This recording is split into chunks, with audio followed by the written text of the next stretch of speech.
अधूरी आहट। आरव ने धीरे से लोहे के भारी दरवाजे पर हाथ रखा। सदियों की कहानियां समेटे वह दरवाजा ठंडे लोहे की तरह महसूस हुआ। एक गहरी सांस ली और अंदर कदम रखा। अंदर सन्नाटा था, ऐसा सन्नाटा जो बोलता था हर कोने से, हर टूटी हुई खिड़की से, हर सूखे हुए आंगन से। आरव की यादों के पन्ने पलट गए। उसे याद आया, मीलों का सफर तय करने के बाद भी आत्मा की थकान वहीं उतरती थी जहां मन की शांति हो।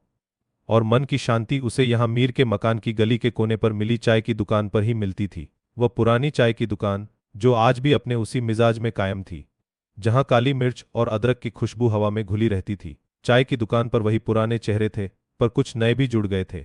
भीड़ कम थी, पर रौनक वही थी। उसने एक कुर्सी खींची और बैठ गया। एक कड़क चाय भाई साहब, उसने कहा।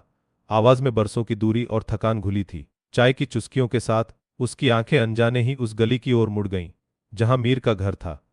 बरसों से बंद पड़ी आंखों ने एक जानी पहचानी सूरत को तलाशना शुरू कर दिया। तभी उसकी नजर एक औरत पर पड़ी जो गली के मोड़ से आ रही थी। उसके हाथ में कपड़ों का एक थैला था और सिर पर एक पल्लू। पल भर के लिए दुनिया ठहर सी गई। वो चेहरा, वो चाल, वो अंदाज। समय ने उस पर अपनी परतें चढ़ाई थीं, पर पहचान नहीं बदली थी।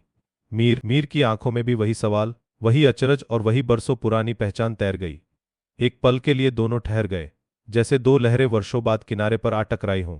फिर मीर ने धीमी लेकिन स्थिर चाल से अपनी राह पकड़ ली। उसने आरव को पहचानने के बाद भी कोई इशारा नहीं किया, कोई आवाज नहीं दी।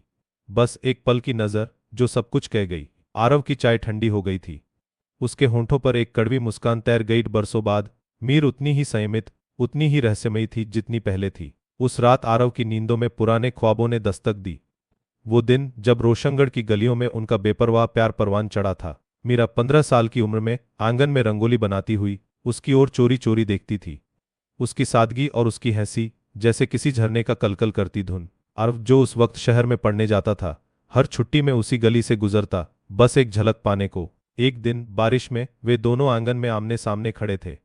आरव ने अपनी गीली हथेली से उसका चेहरा छुआ था। तुम कहाँ जाओगे आरव? मीरा ने पूछा था। उसकी आवाज में एक अनकहा डर था। कहीं नहीं, आरव ने वादा किया था। मैं यही हूं हमेशा। मगर जिंदगी के फैसले अक्सर वादों पर भारी पड़ जाते हैं। आरव शहर चला गया, पढ़ाई पूरी करने और फिर वहीं नौकरी करने। और मीरा, उसकी जिंदगी ने एक अलग ही मोड़ ले लिया था। उसकी बीमार माँ, छोटे भाई बहनों की जिम्मेदारी और फिर एक अमीर परिवार का रिश्ता। एक रिश्ता जो उसे अपने परिवार को गरीबी के दलदल से निकालने का एकमात्र रास्ता लगा। आरव को खबर मिली थी, एक पत्र के जरिए। उस पत्र में बस कुछ शब्द थे। हमारी राहें अब जुदा हैं आरव, मुझे माफ कर देना। और वह माफी आरव ने कभी दे नहीं पाई थी, आज भी नहीं। अगले दिन आरव को कुछ सामान खरीदने के लिए बाजार जाना पड़ा। वह उसी गली से गुजरा जहां मीरा का घर था। घर के बाहर कुछ औरतें बैठी बातें कर रही थीं। उसने देखा, मीरा भी उनके बीच बैठी थी, हाथों में कढ़ाई का काम लिए। उनकी निगाहें फिर मिलीं। इस बार कोई अचरज नहीं था, बस एक गहरी मूक समझदारी। आरव हिम्मत करके उनके पास चला गया। मीरा, उसका गला रुंध गया।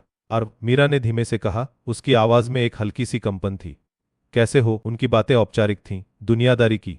मौसम, बच्चों की पढ़ाई, शहर के हालात, पर हर शब्द के पीछे एक अनकही कहानी थी। मीरा ने बताया कि उसके पति का देहांत कुछ साल पहले हो चुका था।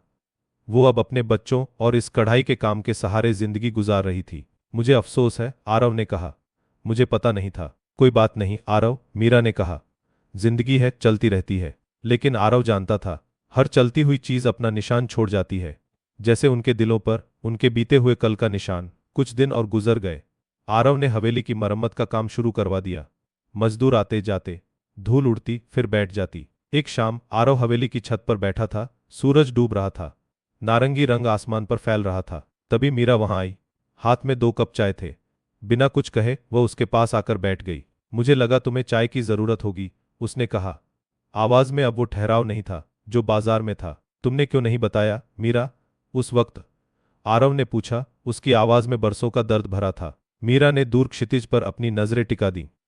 वक्त की अपनी मजबूरियां होती हैं आरव, कुछ बातें अनकही ही बेहतर रहती हैं। पर वो वादा? आरव ने बुदबुदाया। मीरा ने उसकी ओर देखा। उसकी आंखों में पानी था, पर वह मुस्कुरा रही थी, एक कड़वी मुस्कान। वादे आरव रेत पर बनी तस्वीरों जैसे होते हैं। एक तेज हवा का झोंका और सब मिट जाता है। आरव चुप हो गया। उसे लगा जैसे बरसों की धूल उसके दिल से साफ हो गई हो। उसे समझ आ गया था, मीरा ने अपने परिवार के लिए क्या कुर्बानी दी थी। तुम ठीक हो? मीरा ने पूछा। आरव ने धीरे से सिर हिलाया। हाँ मीरा, अब मैं ठीक हूं। उसने हवेली को बेचने का इरादा छोड़ दिया था।